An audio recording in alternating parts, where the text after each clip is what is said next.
அனைவருக்கும் வணக்கம். இன்றைய எங்களுடைய கருத்து பதிவானது தமிழ்நாட்டு அரசியலுக்கும் இலங்கை தமிழீழ அரசியலுக்கும் உள்ள பிணைப்பு அவசியம் ஏன் என்பது பற்றிய ஒரு சிறிய கருத்தாய்வு. இலங்கையில் எமது விடுதலை போராட்டம், தமிழர் தேசத்து விடுதலை போராட்டமானது நடைபெற்று கொண்டிருந்த காலத்தில் நாங்கள் முன்பு குறிப்பிட்டது போல தமிழ்நாட்டில் ஒரு ஸ்திரமான தமிழர் தேசத்துக்கு, தமிழ் ஈழ விடுதலை போராட்டத்திற்கு ஆதரவான ஒரு ஸ்திரமான நம்பிக்கையான ஒரு தலைமை அங்கே ஆட்சியில் அமர்ந்து கொண்டிருந்திருக்குமாயிருந்தால் தமிழீழ விடுதலை போராட்டத்தின் போக்குகள் ஒரு நியாயப்படுத்தப்பட்ட அரசியலுக்குள் கொண்டு வரப்பட்டு அதற்குரிய தீர்வு விரைவாக கிடைக்கப் பெற்றிருக்கும் என்பதில் மாற்றுக்கருத்து இல்லை.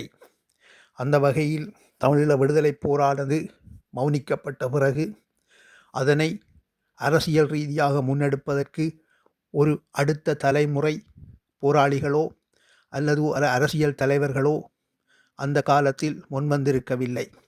போராளிகளை பொறுத்தவரையில் அவர்கள் உடனடியாக ஒரு விடுதலை சார்ந்த அரசியலை அல்லது ஒரு அரசியல் தீர்வு சார்ந்த அரசியலை நோக்கி நகர்வதற்குரிய பின்புலமோ அதற்குரிய ஆதாரமான அரசியல் துணையோ இருந்திருக்கவில்லை. ஆனால் தமிழீழ பிரதேசத்தில், இலங்கையில் வடக்கு கிழக்கு பிரதேசத்தில் அரசியல் செய்ய வந்த தமிழ் அரசியல்வாதிகள் தமிழ விடுதலை புலிகளின் போராட்டத்தை சுட்டிக்காட்டி அதன் மூலம் தங்களுடைய பிழைப்புகளை நடத்துவதற்கே தொடர்ச்சியாக அரசியல் செய்து கொண்டு வந்திருக்கிறார்கள்.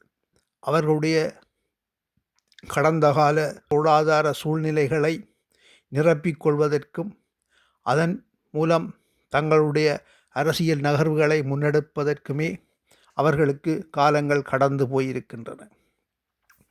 இந்த நிலையில் அண்மையில் கூட நாங்கள் அவதானித்திருக்கிறோம். தமிழ் மக்கள் விடுதலை புலிகள் கட்சி என்ற ஒரு கட்சி ஆரம்பிக்கப்பட்டு அவர்கள் அரசியல் ரீதியான ஒரு முனைப்பை மேற்கொண்டு வருகிறார்கள். அது மிகவும் விரும்பத்தக்க விடயம். ஆயுத ரீதியான முனைப்புகளை எந்த ஒரு அரசும் ஒருபோதும் ஏற்றுக்கொள்ளாது. அந்த வகையான ஒரு விடுதலை போரானது இனி எந்த இடத்திலும் சாத்தியமில்லை என்றே கருதலாம். ஏனென்றால் உலகமயமாக்கல் மூலம் சர்வதேச நடைமுறைகள், அரசுகள் ஒன்றுக்கொன்று தொடர்பட்டு பூகோள ரீதியான நலன்களை முன்னிலைப்படுத்தி அந்த பிராந்திய சக்திகளின் தேவைகளுக்கேற்ப தங்களுடைய அரசியல் நகர்வுகளை முன்னெடுப்பதால் இந்த விடுதலை போராட்டமானது எந்த தேசத்தில் நடைபெற்றாலும் அது அந்த நாட்டு அரசியல் சக்திகளையும் பிராந்திய அரசியல் சக்திகளையும் திருப்திப்படுத்தினாலே வெற்றியடைய முடியும். ஆனால் உலகளாவிய பொருளாதார சூழ்நிலைகளிலும் அரசியல் சூழ்நிலைகளிலும் அவதானித்து பார்த்தால் அது ஒருபோதும் சமநிலைப்படாது. ஆனால் தற்போது புனர்வாழ்வளிக்கப்பட்ட விடுதலை புலிகள் அமைப்பு என்ற பெயரில் உருவாகி அந்த கட்சி தங்களுடைய அரசியல் முனைப்பை மேற்கொள்வது உண்மையில் வரவேற்கத்தக்கது.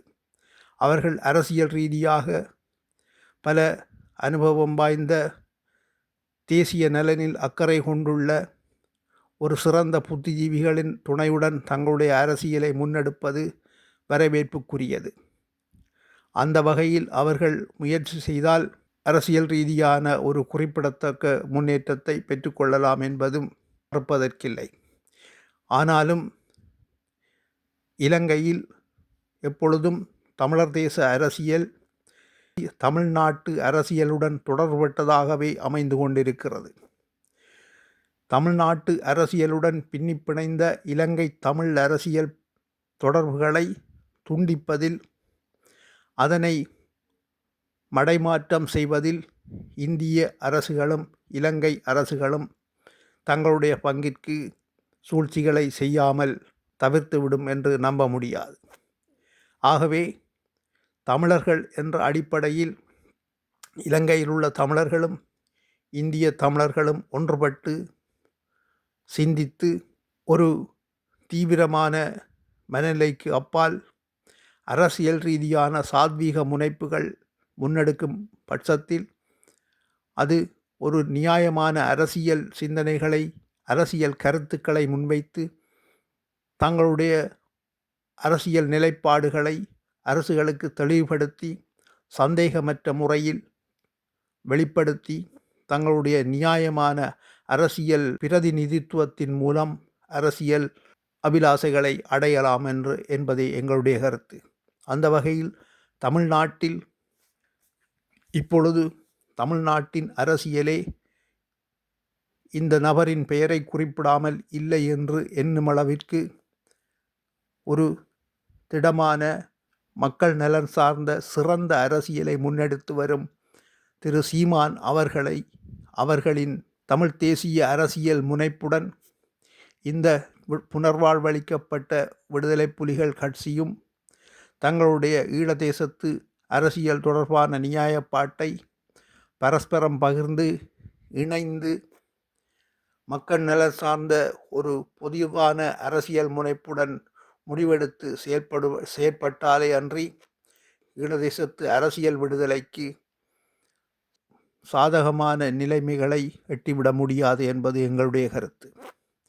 ஏனென்றால் இலங்கையின் குடிசன பரம்பலின் அடிப்படையில் பார்த்தால் யுத்த காலத்துக்கு முன்பிருந்ததை விட இலங்கையில் தமிழர்களின் எண்ணிக்கை மிக மிக குறைந்து விட்டது. யுத்த காலத்துக்கு முன்னர் வடக்கிலிருந்து மேற்கே புத்தளம் வரையும், வடக்கிலிருந்து கிழக்கினூடாக தெற்கே கதிர்காமம் வரையும் பரவியிருந்த தமிழர்களின் குடிப்பரம்பல் இப்போது வடக்கு கிழக்கில் குறிப்பிடத்தக்க இடங்களில் சுருங்கிவிட்டது.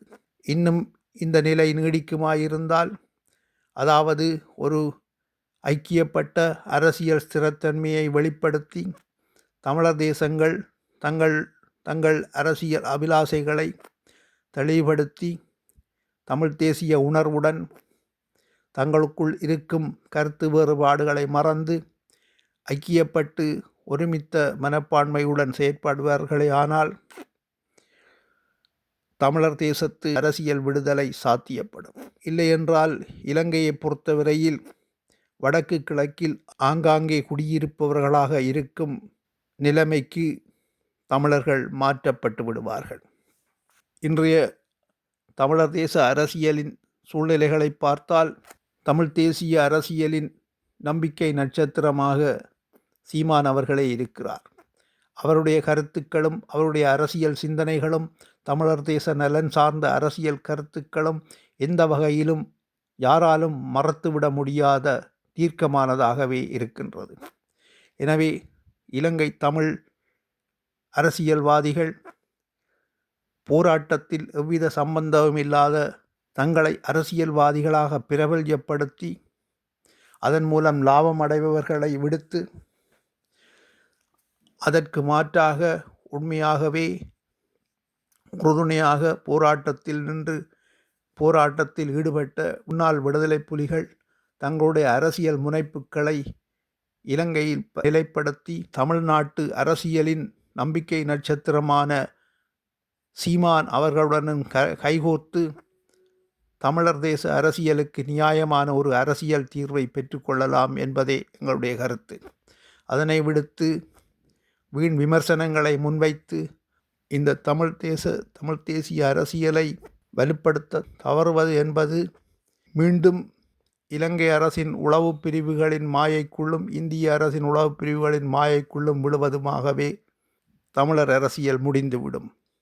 எனவே தமிழர்கள் முதலில் தாங்கள் மாறுபட்ட கருத்துக்கள் இருந்தாலும் இனத்துக்குரிய தேசிய அரசியல் விடுதலையை உண்மையாக நோக்கமாக கொண்டிருப்பவர்களாக இருந்தால் சரியான தமிழ் தேசிய அரசியல் கட்சிகளுடன் நல்ல நட்புறவை வளர்த்து அரசியல் தெளிவை பெற்று அரசியல் விடுதலையை நோக்கி நகர வேண்டும் என்பதே எங்களுடைய கருத்து.